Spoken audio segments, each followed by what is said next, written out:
તમે શ્રી મહાપ્રભુજીને શું માનીને ભજો છો? વસ્તુતઃ કૃષ્ણ એવ. ના ના, હમણાં હું શ્લોક બોલ્યો એટલે નહીં હો. સાક્ષાત ઠાકોરજીનું સ્વરૂપ છે. ભાવાત્મક, આપણે સૌંદર્ય સ્તોત્રમાં જેમ કીધું એમ ભાવાત્મક તૃતીયાત્મક સ્વરૂપ છે. એટલે સ્વામિનીજી અને ઠાકોરજી બંનેના સ્વરૂપ તરીકે અમે પછી. અચ્છા, આમ તો બે સ્વરૂપે બિરાજે છે, ભૂતલ પર ગુરુ સ્વરૂપે, પણ આમ સાક્ષાત ઠાકોરજી મુખારવિંદ સ્વરૂપે બિરાજે. આમ સ્વામિનીજી ભાવ છે, પણ આપણે મુખારવિંદ ગણીએ છીએ. મેં એમ નથી કીધું કે ભૂતલ પર શું બિરાજે. તમે શું સમજીને ભજો છો? પ્રશ્ન અહીંયા તમારા પર છે. ગુરુ.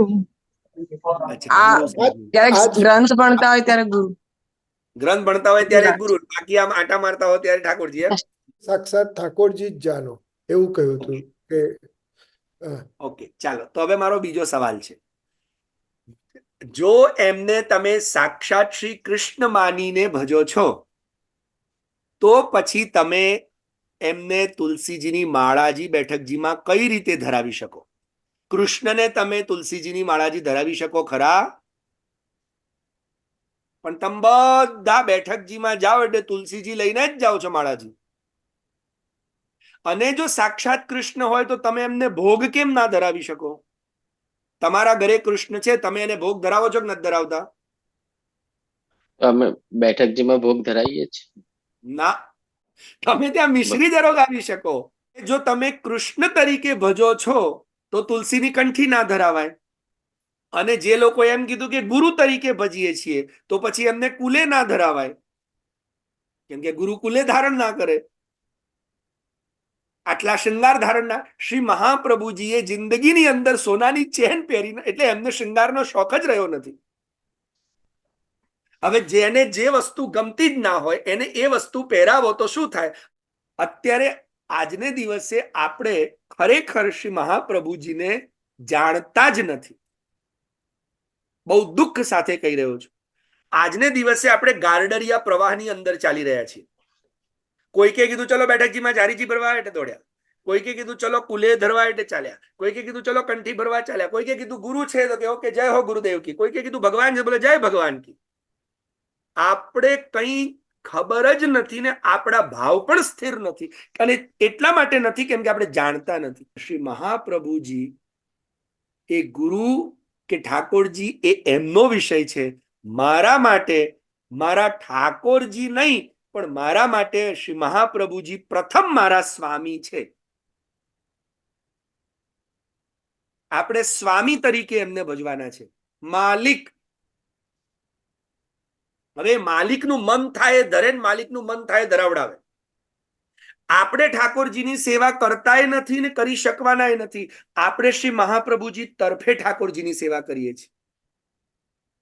અને એ તમને વૈષ્ણવોને કદાચ ખબર ન પડી શકે, પણ કોઈ આચાર્ય બાલકના ઘરે અથવા જે બાલકના ત્યાં પાદુકાજી બિરાજતા હોય, અથવા જે વૈષ્ણવના ઘરે પાદુકાજી બિરાજતા હોય એને ખ્યાલ આવે.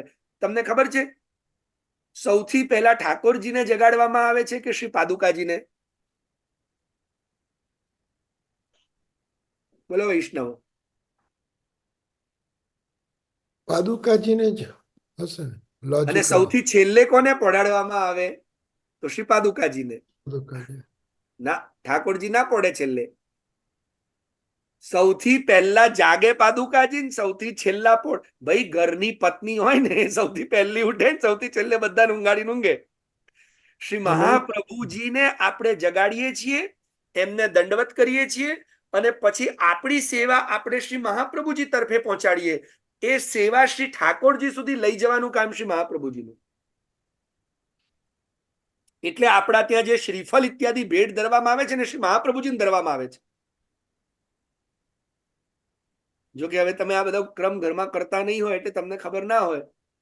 જેમ તમે ભલે ભોગ ધરો, પણ ભોગ ધર્યા પછી જો તમે કાની નથી આપી તો શ્રી ઠાકોરજી ભોગ નહીં આરોગે.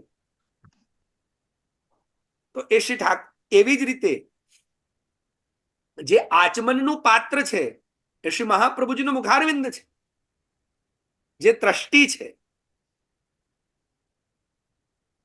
શ્રી મહાપ્રભુજીને જ શ્રી ઠાકોરજી પોતાનું અધરામૃત આપે છે, બીજા કોઈને નહીં.